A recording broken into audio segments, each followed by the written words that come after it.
Hello, welcome to Creating Public Comments. My name is Lori. I'll be walking you through this process. This process was recorded during Group A 2021. But if you're in the future, if there are no additional videos, then this process will continue to remain true. We're going to go ahead and walk this process through twice. First, we're going to create a public comment that does not have any modification. So if you're asking for the action of as submitted, as modified by committee, or disapproval. Once we've completed that first public comment and submitted it, we'll come back, we'll create a new public comment, and this one we will ask for the action of as modified by this public comment. We'll walk you through the additional pieces that are required when you are modifying the public comment with the public comment. And then we'll submit that one as well. So you've got all the pieces that you need to submit the public comment that you'd like. So let's go ahead and jump in and get started. Once you've logged into My cdpACCESS, you're going to go to this My cdpACCESS window. And of course, you're going to choose Public Comments. It's going to take you to the My Public Comments page. It's going to show you any public comments that you already created and the status of them, whether they're submitted or unsubmitted. If you are looking for public comments from a different group, like you want to go back in time, look at last cycle's public comments for reference, you can always choose this group menu and search backwards by clicking on one of these. Otherwise, if you're just ready to create a new public comment, just hit Create Public Comment, and that'll take you to the first piece of the Public Comment Assistant. So the first thing you'll need to do, of course, is identify what proposal you are going to create this public comment based on. So you are able to filter here. You can choose a subject matter code. You can type the number of the proposal, like E12, for instance, right here. If you have a proposal with a lot of part numbers, you can filter it down by its specific part number as well. And then, of course, you can just look for anything under a specific committee. Once you've done that, I'm just going to go ahead and scroll down here and choose one at random. We'll take E7 here. I'm going to hit this new public comment button that's to the far right of the screen. And that's going to take me into the next piece of this public comment assistant. Now, this is where the two kinds of public comments split. Right now, my action is as submitted. It could be as modified by committee or disapprove. With all three of those actions, you're going to go down the path of no modification. You're going to create a reason statement, a cost impact statement, maybe add a bibliography, and then just submit that. I could also choose as modified by public comment. That takes you down the path of yes modification. And at that time, you'll have the ability to look at the code change itself, look at the code sections, import some of them, suggest modifications to them, and move on from there. So let's do this without modification first, since it's a slightly simpler process. We'll go ahead and choose as submitted and hit create public comment. So once you've done that, you've actually created this public comment. As you can see, I've got a number here at the end of the actual proposal that I created the public comment based on. This will always be unique. So it's got my last name, and then it's got a number after it, and it will always be a unique number. So there will only ever be one public comment number 1 based on E7 in the system. Now, that doesn't mean that it's necessarily going to be the number at the end of the process. The public comments do get renumbered for publication so that we can group like together, for instance, all the as submitteds together, that sort of thing. But while you are creating these public comments, you can reference that number, particularly with your last name in it for the staff, and that will help them very easily find the public comment that you're talking about. Now that I've got my public comment created, I'm going to want to fill out my documentation first. So the first one is the reason statement. Obviously, this is required. This is just you explaining why you think you should make the changes. I'm just going to put some text in here and hit save. And now my reason statement is in place. There are more pieces to this, of course. I just hit edit again. I can add images. I can add links. I can format and style my text quite a bit. It's much like just about any other online editing tool that you've used. If you've got questions about any of that, please feel free to reach out to cdpACCESS at iccsafe.org, and we can help you format your public comment the way you'd like to. Now, bibliography is optional. You're welcome to hit edit and go ahead and input a bibliography, add some references that you think would be useful to folks who are reading your public comment. I'm going to go ahead and skip that one for now. And then cost impact is also required. So I'll go ahead and hit edit on that one. There's a drop-down menu here. Unlike with proposals, you're only looking at the effect of the proposal itself. For this, you're looking at the net effect of the public comment and code change proposal together. Since this is a fake public comment with no real content to it, I'll choose that it won't increase or decrease the construction and say no real changes. And then hit save. Note both parts of that cost impact, both the drop-down menu and the text field, are both required in order to submit it. So now that I've created the basic framework of my proposal, let's talk about the rest of these tabs across the top here. So the preview tab is going to show you your public comment exactly as it's going to display in the public comment agenda, which means it's going to start with the original proposal on top. You're going to see that here. And then you're going to see the ROCA results that will be in the public comment agenda as well. And then finally, down here on individual consider agenda, you're going to see here's you requesting as submitted and the information that you've input so far. This is a great way if you can't remember which action you requested on a particular public comment. This is the best way to check and make sure that it's the action that you want for it to be. So I'm going to go ahead and scroll back up to the top here. Please note you can look at just the proposal if you want. You can also look at the ROCA itself if you just want to isolate that so that you've got all the information you need when you're creating this public comment. I'm going to jump over Discuss for a second and go to Collaborate. Collaborate works just like it does with proposals for us. If you enter someone's email, for instance, this is me at ICC, I can then choose how I want to invite that person in. So if I want someone to just be able to look at my public comment and say, you know what, I agree or I don't agree, or this is a great place to start talking, you can choose Viewer and they'll just be able to see your public comment even if you haven't submitted it yet, even if we haven't published it yet. If you want them to also be able to edit some of the information, you can choose Editor. That'll give them access to, during the no modifications piece we're in now, it'll give them access to all that documentation that they can change. If we were doing the modification version, it would give them access to the code sections as well that they can make changes to. And then if they also want to sign on as a co-proponent, they get all the editor rights and they also get their name on the proponent line once they've filled out the copyright form. So you can invite them in and then they have to accept that invitation for being a co-proponent. So I hit send invitation on this. It's going to send that off. And you're going to see down here right now, I'm always able to change this role even before someone has accepted their role here. And I can also always remove someone if, they say, you know what, I'm not interested in this. You can remove them and take them off the proposal so they can't see future work. And you are always in control of who is collaborating on your public comments. Now, once you've got folks invited, that's when this Discuss tab that we jumped over begins to come in handy. Just like any other discussion board you've used on the web, when you hit this Create button, you're allowed to create a title and then a message. And when you hit Submit, that takes you to a place where you can see here is the particular item that I've created. Here's my first comment. Any new topics that I create will appear underneath here on the left-hand side. And then you can comment underneath and post a reply, and it will thread underneath this so that you can see the whole conversation. Oldest on top, read down to get to the newest comments. So great tool if you've got multiple people working together where you can share ideas. Nothing in this discussion tab will be included in your actual submission.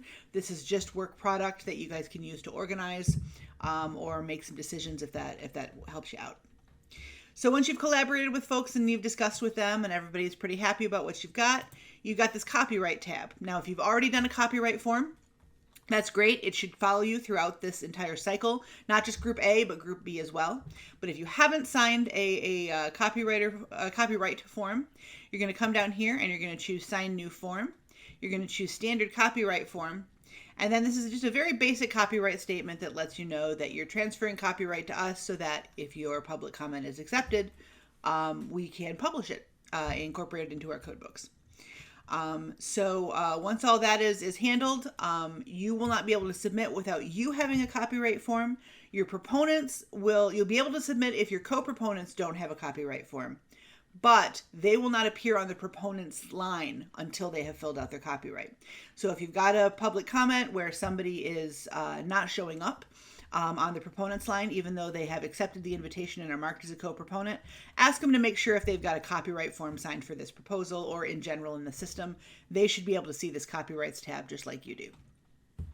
And then finally, we have the settings tab here. The settings tab gives you a few pieces. It lets you know that you're the one who created it. Here's a link to the proposal that you created it from. It lets you know the status and the action. So this is another place, if you can't remember what action you requested, that you can check on that. You cannot change this action as a regular user. There's a few pieces, moving pieces that need to happen when the action is changed. But an ICC staff member can help you out with that. We do recommend you just create a new public comment if you want something with a different action than you originally intended. But if you've got a lot of work built into this and you want to move it over, you can reach out to cdpACCESS@iccsafe.org and we can help you out with that. You can transfer the public comment ownership. If you, for instance, can't travel to the PCH for whatever reason, you can transfer it over to someone who will be there and who can give testimony on its behalf. And you can delete this public comment if you decide, you change your mind and you don't want this anymore. You can just leave unsubmitted proposals and drafts in the system if you'd like. You're not required to delete it, and we certainly don't ever see proposals that are unsubmitted. So use this sparingly. Don't feel the need to delete things if you might want to use some of the text later. All right, so let's go back to the Build tab now that we've taken care of all the extra little pieces here. There's just a few more pieces on this Build tab that are worth knowing about before we submit this public comment. So first, the Attached Files tab. If you want to link to a file, if you've got a white paper you think might be useful and you want to link to it in the reason statement, you can upload those files here. If you want something to have a particular appearance and it's not working for you in the system, you just want to show us what it looks like. We've had folks upload a Word file with exactly what they're looking for to help guide staff in the past. Anything you'd like to upload here, as long as it fits those accepted file formats, you can upload by hitting Browse. It'll walk you through your computer to find the file, and then hit Upload, and it'll appear down here in the Attached Files. You can leave notes for staff. This will also not be part of your public comment, your actual document. These are just things that if for some reason you want to say, hey, I'm not sure if my image is appearing in the correct spot, please make sure it's after the third paragraph in my reason statement. You can leave it there, and then staff, once we receive these, will be able to take a look at these notes to staff and make sure everything is shipshape and send you a note once we've double-checked things for you. So we're off to the races. Finally, we have a Finalize and Submit tab.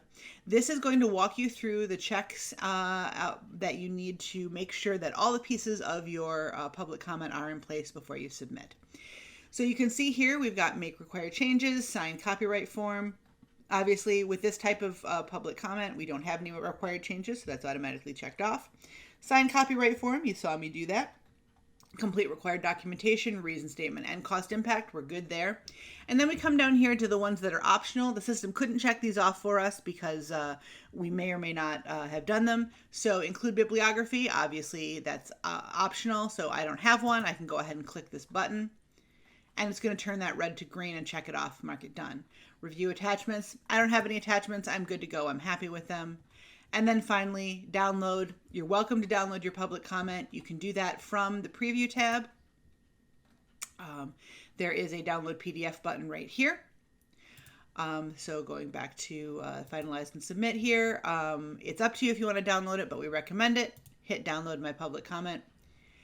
And now you can just double check one more time. Here's your proponent information and how it will be shared with ICC staff.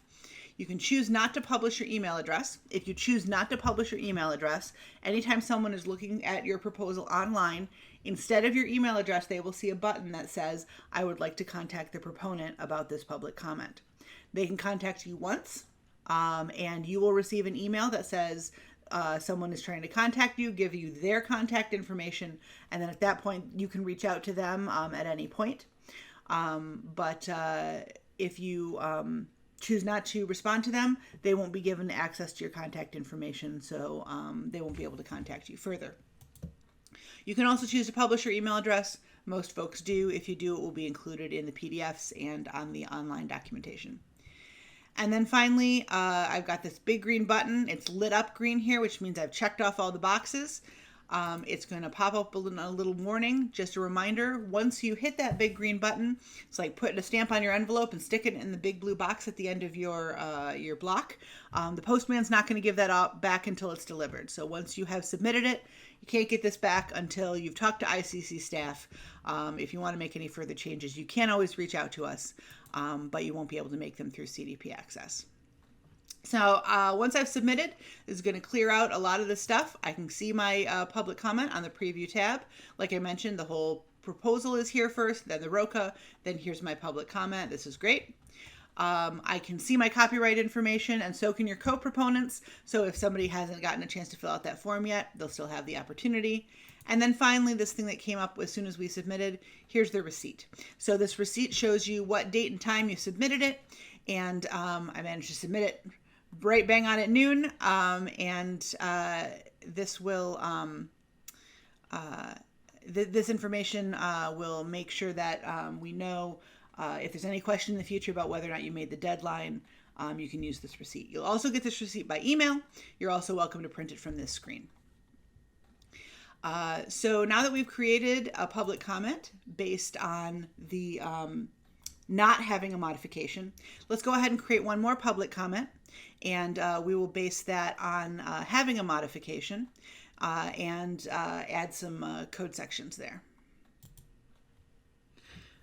So we'll begin by creating a public comment in the same manner as before by clicking Create Public Comment, finding the appropriate code change. Let's just go ahead and grab E8 as a random option here, and getting to the new public comment assistant. Once we're here, as the action, we're going to choose as modified by public comment. This is going to bring up the instruction line. This instruction line won't be doing much in terms of the technical aspects of the program, but it is going to give you a way of thinking about your public comment. For modify as follows or further modify as follows, you are talking about taking the original proposal and making some small changes. For replace as follows, you're talking about throwing out the whole proposal, and while you agree with the concept, you're going to start fresh, import sections from the code books, and create a new version of the code change. I'm going to choose modify as follows and go ahead and click Create Public Comment. So now you can see you've got, just as previous, the preview, the discuss, the collaborate, the copyright, the settings. You've got documentation, attached files, notes to staff, and finalize and submit. All the same tabs as you had for the no modification included. What you have in addition is this editor tab, and that's the one it's going to load you into right away. So this is a lot like creating your proposals originally, except you've got one more additional option. You can add new content, you can import from the codebook, or you can import from the proposal. Add new content is for content that doesn't even exist in the codebook. If there's a section 101 but not a 101.1 and you want to start from scratch with a blank screen, click Add New Content, number it 101.1, and go ahead and add the content that you want. If you want to import from the original code books, especially if you're doing a replace as follows, you can hit import from book. It's going to let you choose from all of the code books and then import a section from there.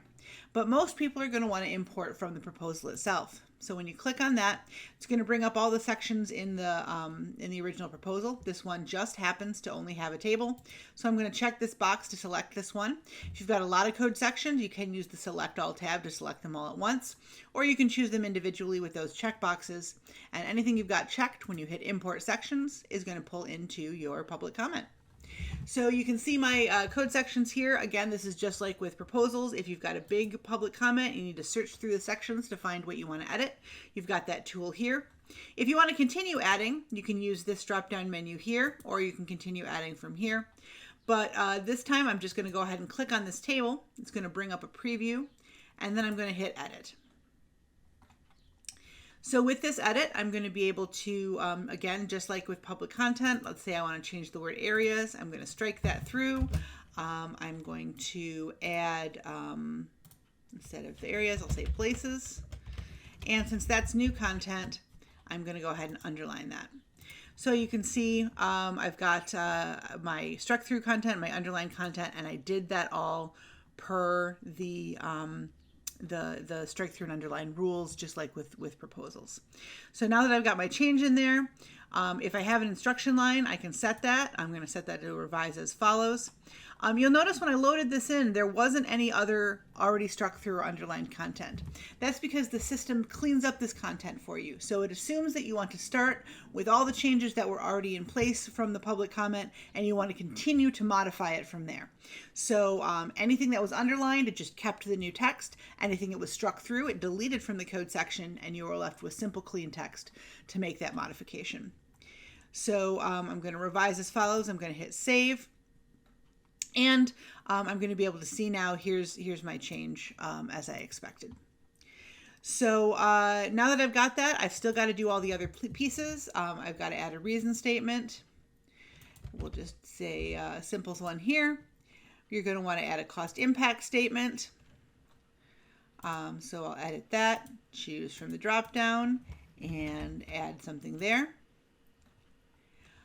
If I wanted to collaborate, if I wanted to discuss, if I haven't filled out a copyright form, all of that would have to be done. I go to Finalize and Submit. And again, I've filled out all the pieces, so these green boxes are already checked off. I can go ahead and check these off just as I did last time, and I'll be able to submit this public comment with my changes intact. Now, just to show you, if I go to Preview, again, just like before, the proposal's on top. Roka's next. Finally, I get to my public comment, and my public comment has my content in place with the strike through and underline here. So I can review everything that I've entered before I do my final submission. Go to the Finalize and Submit tab. Everything's checked off. The green button is lit up. I'm sure that I'm ready to submit this. And now I've submitted my public comment with changes to the code sections in place. I can see this preview tab. I've got my receipt here, etc., etc. So when I go to my cdpACCESS and I go to public comments, here are the two code changes two public comments that we worked on throughout this process. I can see that they were submitted. I've got a date and timestamp for when they were submitted. I can go in, preview them, print a PDF of them, and review them as much as I want throughout the process. But as of right now, they are safely submitted, ready to go for the public comment hearings in the fall. I do have one that I had created previously. You can see it's marked unsubmitted. It doesn't have a submission date. If at any point you need to walk away, make some changes, update things, you want to come back and make additional changes to your public comment, you can do that. You can always come back, re-edit these sections, add some new content, do whatever you need to, up until the point when you hit that submit button. So this was your tutorial for public comments. We've gone through both kinds, both without any modifications to the proposal and with modifications to the proposal. If you've got continuing questions about how to create public comments, if you want me to go into depth about anything that you haven't already seen in this video, please feel free to email cdpACCESS@iccsafe.org. If you go to the front page of cdpACCESS, we do have a tutorial here on creating a public comment that takes you through text steps 1, 2, 3 as you go. And if you ever forget that email address, it's right here. We're ready to help you out with any questions you might have. You can also email that box to reach the code development staff. So if it's not a technical question about cdpACCESS, but instead about the content of one of your public comments, we can forward that on to code development staff and get somebody to help you in that regard as well. Thank you so much for participating in our process, I hope this video helped, and have a wonderful day.